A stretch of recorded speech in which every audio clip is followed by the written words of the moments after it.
Parce que là, vous pouvez avoir Macron qui fait le malin en disant « Ah, moi, j'aime pas trop la gauche, j'aime pas trop le gouvernement. » Non, mais c'est pas... Vous êtes l'anti-Macron? Non, pas du tout. Non, mais moi, j'écris des livres, je suis chercheur en sciences sociales. Bon. Macron, je crois pas qu'il écrive des livres. J'espère qu'il en lit un petit peu, ça lui ferait du bien. Ah bon, pourquoi? Vous avez des doutes?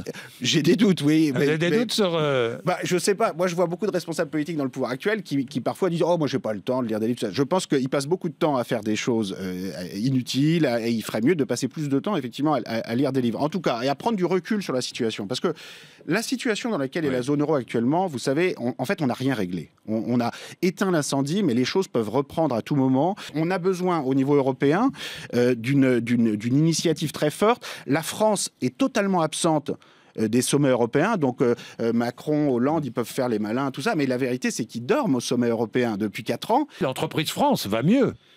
Oui, alors, elle va mieux. Alors, le nombre Est-ce qu'elle va mieux? Oui, le nombre de chômeurs, catégorie A, il était, il faut revenir à tout de suite, il était de 2 millions en 2008. Oui. Il est aujourd'hui de 3,5 millions. Oui. Et au milieu, en 2012, il était de 2,8, 2,9 millions. Donc, vous avez une courbe, une droite, qui a augmenté 2008, 2012, 2016. On est à 3,5 millions par rapport à 2 millions en 2008. Deux pouvoirs qui se sont succédés, deux courbes du chômage qui ont progressé. Qui ont progressé. D'1,5 million de chômeurs en plus, dont environ 800 000 depuis l'élection, 700 000 depuis l'élection de François Hollande. Donc après, on peut dire, ah, c'est génial, on en a 10 000 en moins aujourd'hui. Mais attendez, il faut quand même regarder que c'est cette erreur monumentale de politique économique qui a été conduite à la fin de Sarkozy et au début de Hollande et Macron, parce que c'était quand même Macron le principal conseiller économique de Hollande en 2012-2013. Donc maintenant, voilà, il fait le malin, il nous dit « Oh, moi, j'aime pas trop la gauche au gouvernement, tout ça. » Oui, bah d'accord, tu aimes pas trop, mais c'est quand même toi qui as décidé de la politique. Donc il y a quand même une espèce d'irresponsabilité dans cette histoire. Bon, on peut faire des erreurs.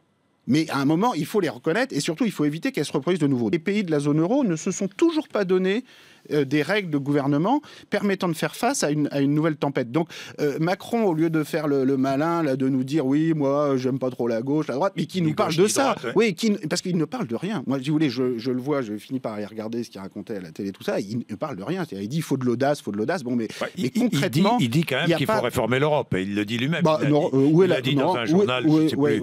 Ça reste très